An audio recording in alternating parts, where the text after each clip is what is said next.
Hello, happy Monday. I am Meredith. I am here with our message for the 4th of March, 2024. Yeah, we're using 8 coins, Tattoo Tarot for our message today. Tuning into the energy atmosphere, we have the Sun in Pisces. The Moon is in Sagittarius, so it's shifting into Capricorn today. And then we've got our Aquarius party going on. As I do in almost every video these days, I encourage you to check out your favorite astrologers on YouTube. One of my favorites right now is Astrology Dome. Check her out. She's fabulous, and she lays it out very clearly, which I like. Not a lot of verbal clutter with her. So that's excellent. Yeah, and we've got some eclipses coming up. So let's get ready. Let's get prepared. Tune into your favorite astrologer and get a bead on what's coming or what's in evolution in the now energies for yourself. All right, energy atmosphere, tarot cards. What do we got for today? Our first is, hey, we're back again with the Nine of Pentacles. We saw this one last week. This is such a great card. I feel that the Nine of Pentacles is one of those amazing confirmation cards for us because it indicates that we're drawing on our skill, our talent, and we've reached a level of awareness that we navigate the current frequencies better through that awareness. And we're quite likely very tuned in to our intuitive gifts, and we're leveraging those intuitive gifts on whatever is evolving in the now, which has been very complex and interesting.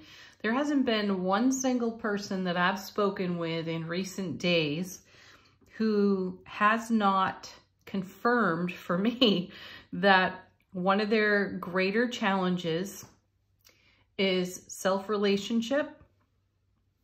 And then, of course, how the self-relationship connects with our other important relationships, which is something that we talk about frequently here on this channel.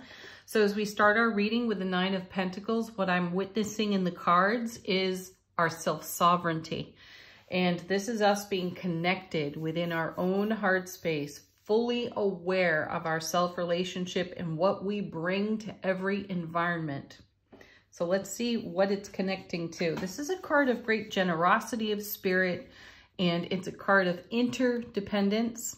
So one of its confirmation messages is that you are not being codependent.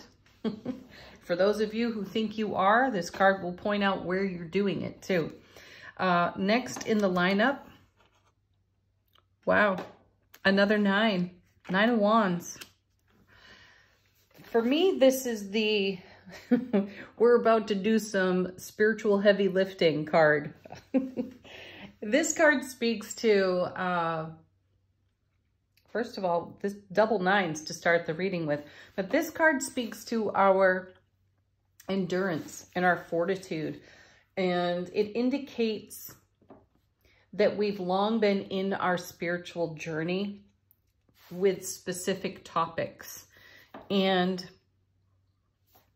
it can show how traveling a spiritual path, choosing to be on a spiritual path, to connect with the divine, to be a manifestation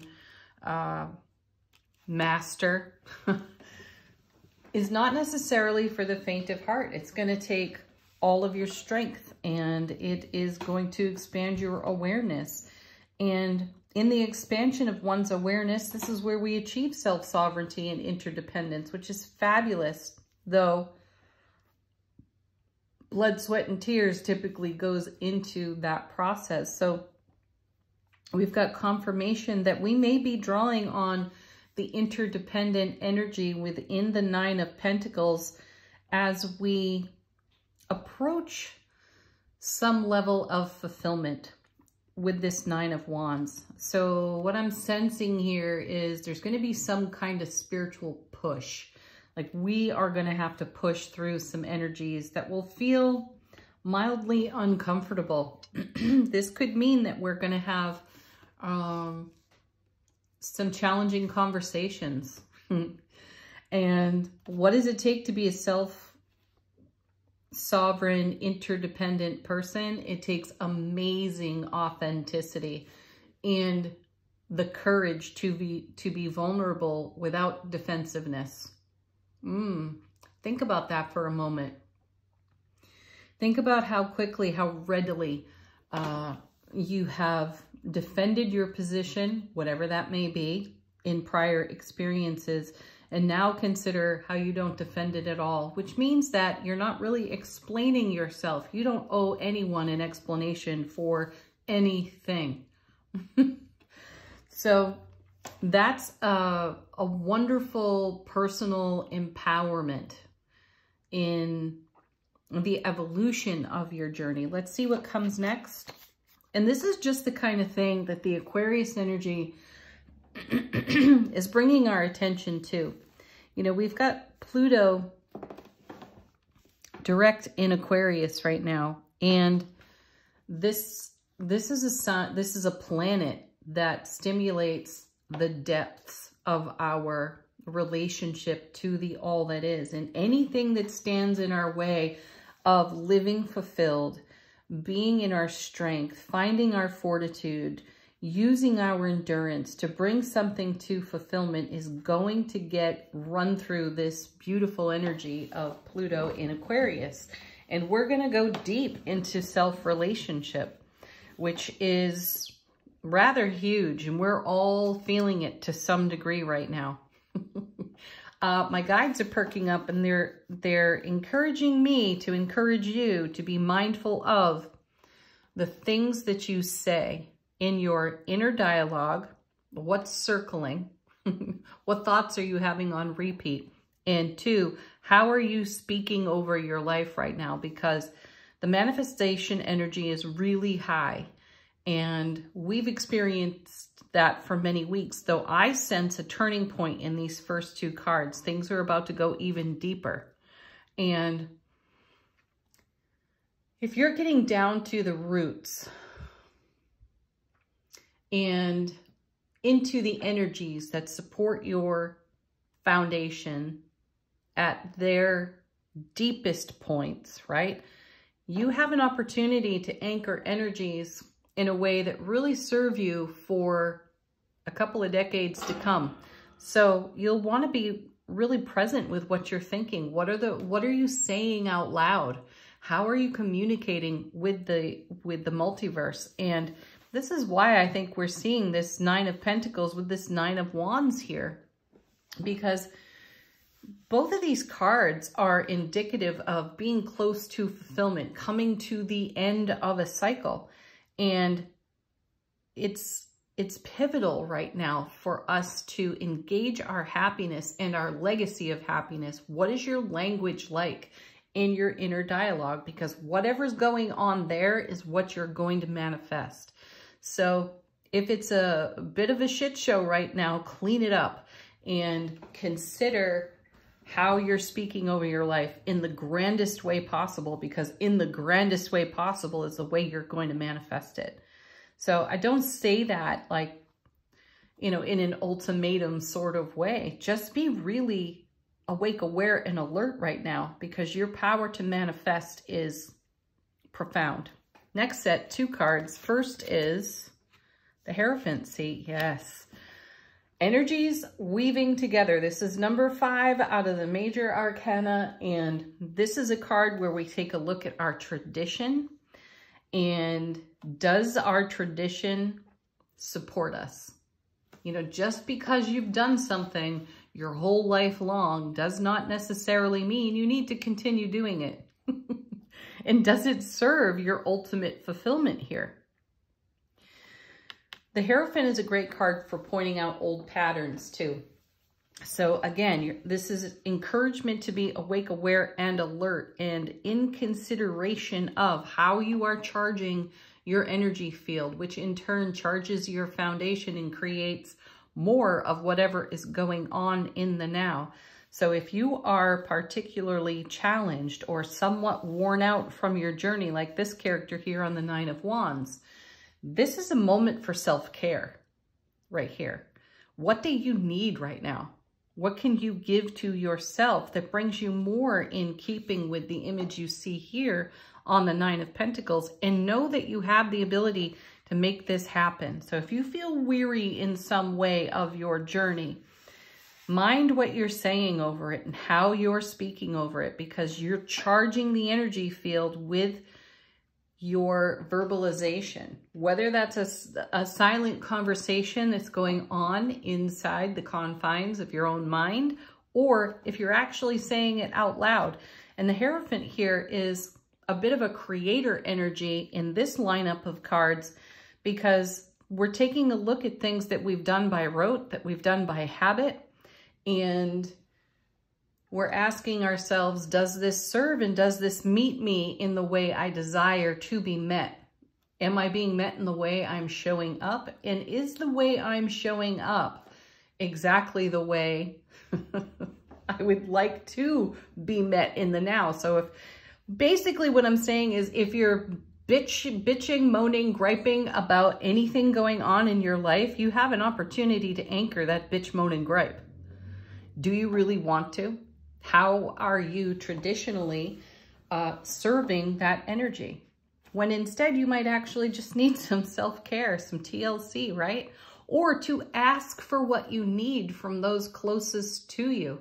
Saying, listen, I'm attempting to hold some space here so that I can grow and develop in a way. So I may not be meeting you in the way I typically meet you in the now. So give me, accommodate my process in the now. It's okay to ask for that, especially from the people you know, love, and trust, and who are closest to you.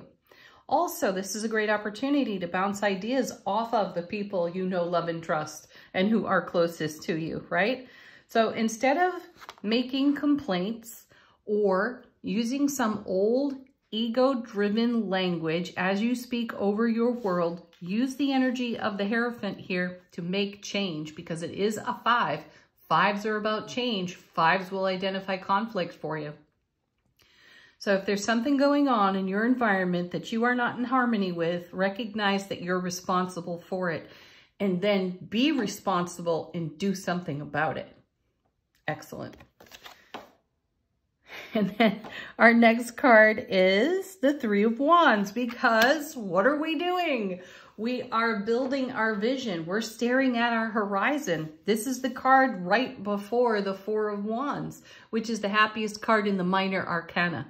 So bring your 9 of Pentacles self-sovereignty to the now moments and take a look at what you are coming into fulfillment with, and what is serving you, what's not serving you, what are you whining about, what are you complaining about.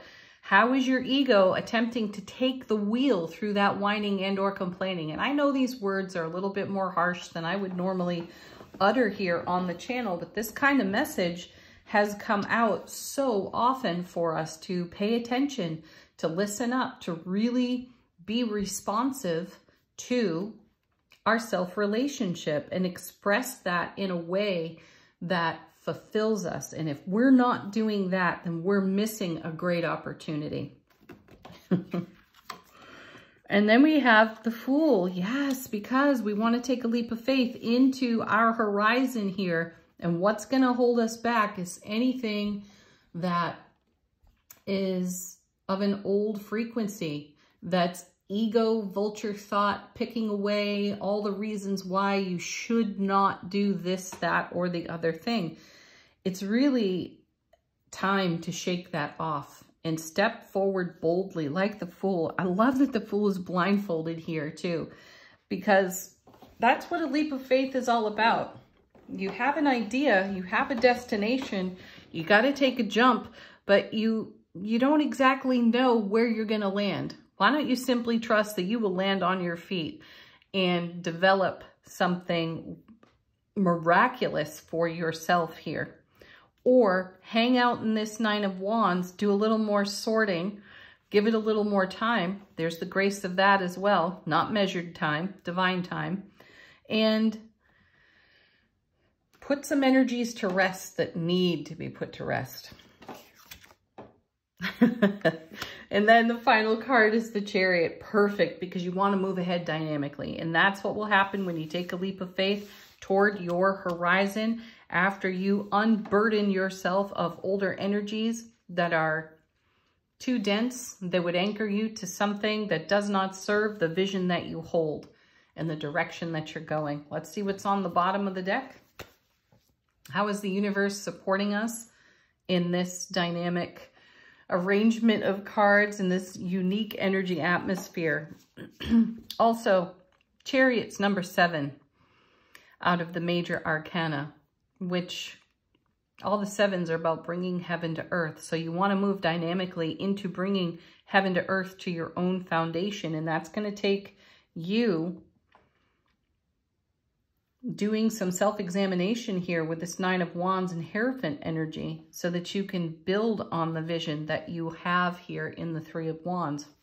And then bring your self-sovereignty and your super strong self-relationship to the very front so that this becomes the prominent energy rather than some old story that's being identified by the Hierophant. Excellent.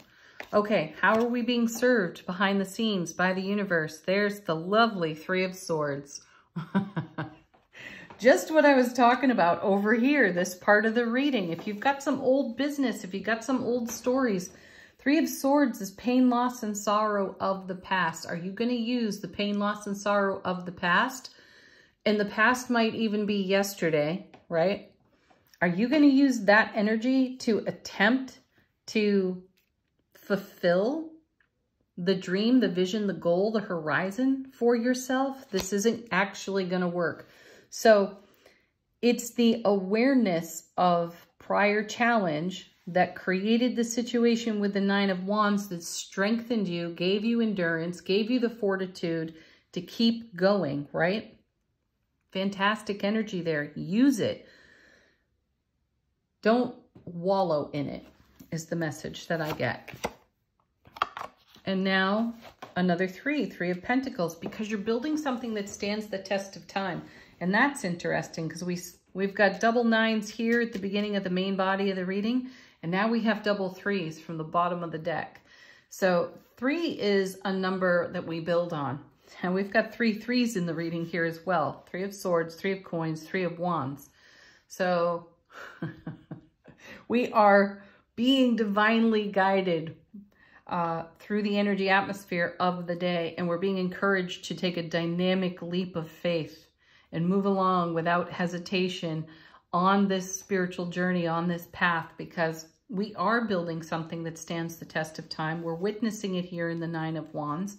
We're being challenged by that project in the Hierophant. We are a project unto ourselves, right? We're being challenged so that we can continue to develop a vision that really meets us in our heart space. And then there's the Sun. Beautiful card. Happiest card in tarot. It's been showing up for us quite a bit lately too. And I'm definitely glad to see it here because there are plenty of cards that bring opposition to our attention. What are we going to do with that? 9 of Cups, bottom of the deck. How beautiful is that?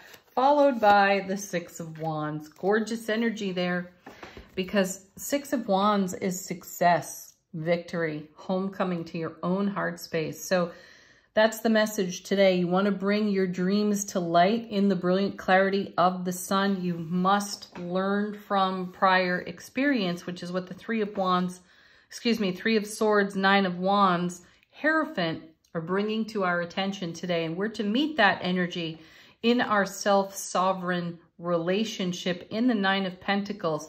And in the 9 of Pentacles energy is where we take the leap of faith after we do some acknowledgement for ego-driven, vulture thought, inner dialogue that would typically hold us back based on prior experience that was less than favorable. But we got all these big dreams out in front of us. We have success and victory in those dreams, building something that stands the test of time. We have a great vision. Even though we're blindfolded to part of it here on the Fool, this is where we lean into our intuition and take the leap of faith anyway and create a dynamic result for ourselves. This is a day to go for it, folks. Be authentic. Be courageous enough to be vulnerable in self-relationship or in any kind of relationship sharing that you're doing right now, and forge ahead boldly and bravely. Woo. All right, angel answers. Wow, one card already falling out. We don't see the no cards very often, but there it is, falling out of the deck on the first shuffle. What are you saying no to?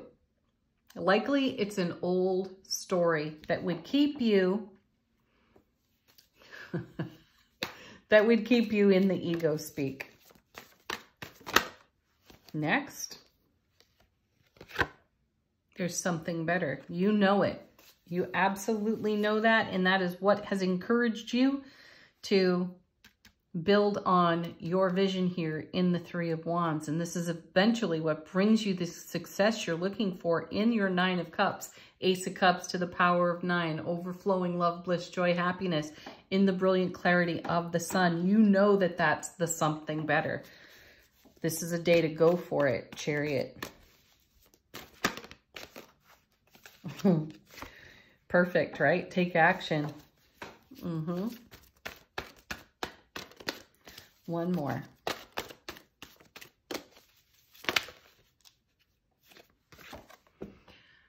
What a perfect card. If you believe. Exactly. What do you believe? Allow your Nine of Pentacles, self-sovereign, wildly intuitive, dynamic self to take a look at exactly what you believe in, Hierophant, because that's what you're going to create. How are you speaking over it? All right. Final word on the reading from angels and ancestors. How is our soulful presence informing our waking consciousness? We have, I think, didn't we have this one the other day? But this is what came flying sideways out of the deck. Heart Guardian. Love and let yourself be loved. Yeah. There's always room to let love love you, right? How loving are you being in the now? What part of you could be potentially hanging on to some old story that is in evolution for being witnessed today through the Hierophant, through the Nine of Wands? Can you courageously allow yourself to be vulnerable enough to see the old story and bring the love to the old story without criticism, without allowing the ego to put you down? Check that out for yourself. Have a beautiful Monday, everybody. I wish you very well in navigating this energy atmosphere today. Namaste.